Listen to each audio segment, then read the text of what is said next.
जय हिंद दोस्तों। लेखपाल सीरीज में आपका स्वागत है।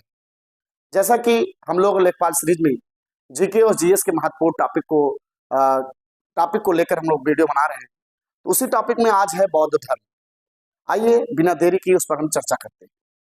सबसे पहले हम बात करेंगे बौद्ध धर्म की संस्थापक की। बौद्ध धर्म के संस्थापक गौतम बुद्ध जी। बचपन का नाम सिद्धार्थ। जन्म 563 ईस्वी पूर्व लुम्बिनी में हुआ था।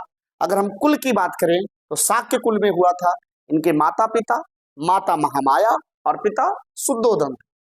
पालन पोषण इन्हीं की ही मौसी प्रजापति गौतमी ने किया था।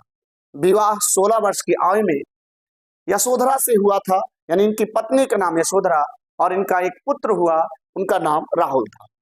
अब जब वो 29 वर्ष की आयु हुई तो ये जब घर को त्यागे तो उसको गृह त्याग को महाभिनिष्क्रमण कहा जाता है, जो उन्होंने 29 वर्ष की आयु में किया था। कितने वर्ष की आयु में किया था? 29 वर्ष की आयु में किया था। ज्ञान प्राप्ति जिसे संबोधि कहा जाता है, बोध गया में हुआ था 35 वर्ष की आयु। प्रथम उपदेश जिसे धर्म चक्र प्रवर्तन के नाम से जाना जाता है, सारनाथ जिसका पुराना नाम जो था ऋषपत्तनम है। मृत्यु जिसे महापरिनिर्वाण कहा जाता है, 483 ईस्वी पूर्व कुशीनारा 80 वर्ष की आयु में हुआ था। कहा हुआ था? कुशीनारा में, और 80 वर्ष की आयु में हुआ था।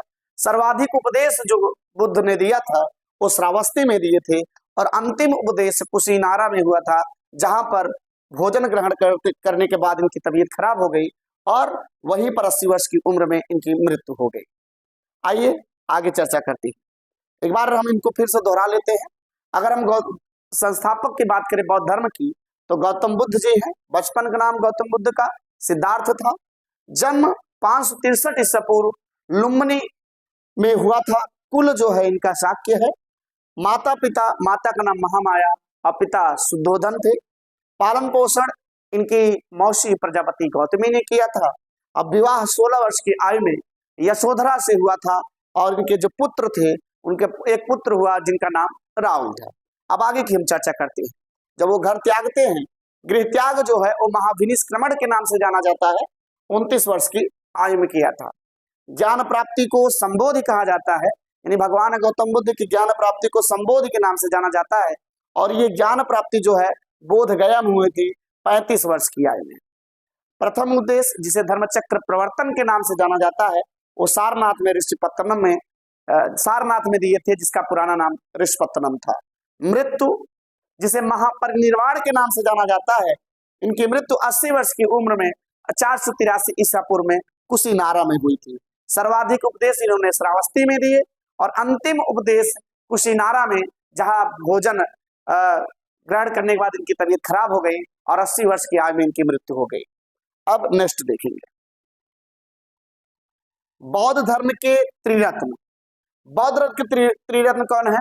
बुद्ध, धम्म और संघ। जैसे अगर बोले बुद्धम शरणम गच्छामि, धम्मम शरणम गच्छामि और संघम शरणम गच्छामि, ये बौद्ध धर्म के त्रिरत्न थे, बुद्ध, धम्म और संघ।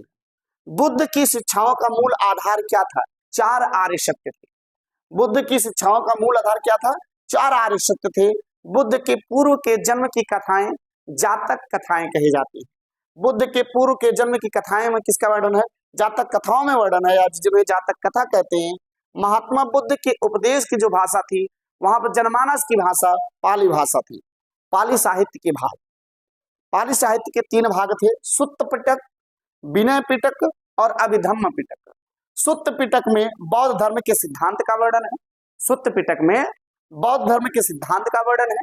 विनय पिटक में संघ के नियम का वर्णन है, और अभिधम्म पिटक में धम्म का धार्मिक विवेचन है। अभिधम्म पिटक में क्या है? धम्म का धार्मिक विवेचन। एक बार मैं फिर से चर्चा कर लेता हूं।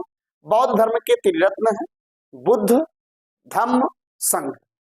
बुद्ध की शिक्षाओं का मूल आधार है 4 आर्य सत्य। बुद्ध की शिक्षाओं का मूल आधार क्या है? 4 आर्य सत्य है। बुद्ध के जन्म की जो कथाएं हैं वो जातक कथाओं में है। महात्मा बुद्ध के उपदेश की जो भाषा है, उस समय की जो सबसे प्रचलित भाषा थी पाली भाषा। पाली साहित्य के भाग, पाली साहित्य के 3 भाग हैं: सुत्त पिटक, विनय पिटक और अभिधम्म पिटक। सुत्त पिटक में बौद्ध धर्म के सिद्धांत का वर्णन है, विनय पिटक में संघ के नियम है, और अभिधम्म पिटक में धम्म का धार्मिक विवेचन है। अब हम नेक्स्ट पेज पर आते हैं। बुद्ध द्वारा दीक्षित अंतिम व्यक्ति सुभद्र थे और इन्हीं सुभद्र के यहाँ भोजन करने के पश्चात उनकी तबीयत खराब हुई और 80 वर्ष की उम्र में कुशीनारा में उनकी मृत्यु हो गई थी। अगर हम बात करें बुद्ध के प्रिय शिष्य की, तो बुद्ध के प्रिय शिष्य आनंद थे। अगर बौद्ध धर्म में, बौद्ध संघ में प्रवेश पाने वाली प्रथम महिला, तो उनकी मौसी प्रजापति गौतमी जी थी। अब मैंने एक फिगर बना दिया है, बुद्ध के जीवन की घटनाएं और उनके प्रतीक चिन्ह है। जैसे अगर हम गर्भ की बात करें, जब बुद्ध, उनकी मां गर्भ धारण करती है तो उसको प्रतीक हाथी से प्रदर्शित किया गया है। और जन्म की बात करें तो कमल या सांड से। अगर हम गृहत्याग को किससे प्रदर्शित करते हैं, गृहत्याग का प्रतीक घोड़ा, ज्ञान प्राप्ति का पीपल वृक्ष, प्रथम उपदेश का चक्र से, निर्वाण जो है पदचिन्ह का, पदचिन्ह इनका प्रतीक है, अमृत को स्तूप प्रतीक माना गया है। फिर से एक बार बात करते हैं, अगर हम गर्भ की बात करें तो वो हाथी, यानी अब जब उनकी माँ महामाया गर्भ धारण करती हैं तो उसमें वो स्वप्न देखती हैं, कोई किसी हाथी को देखती हैं, तो वहां पर जो है गर्भ का जो प्रतीक है वो हाथी से दिखाया गया है।